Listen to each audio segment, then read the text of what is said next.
अस्सलाम वालेकुम दोस्तों, क्या हाल है जनाब? ठीक ठाक। मैं हूँ आपका दोस्त, आपका भाई उस्ताद बूटा फ़ारूक जी। दोस्तों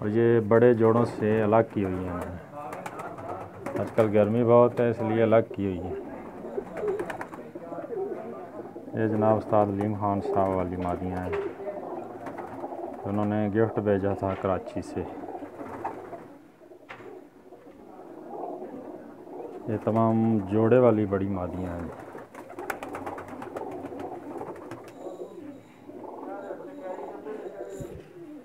मैं उम्मीद करता हूँ आप दोस्त इनको पसंद करेंगे।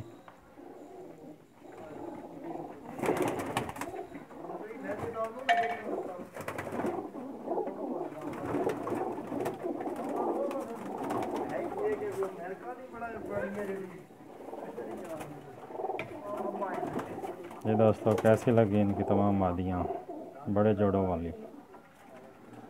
ठीक है दोस्तों, इसके साथ ही आपका भाई आपका दोस्त इजाज़त चाहता है। अल्लाह हाफ़िज़ जी।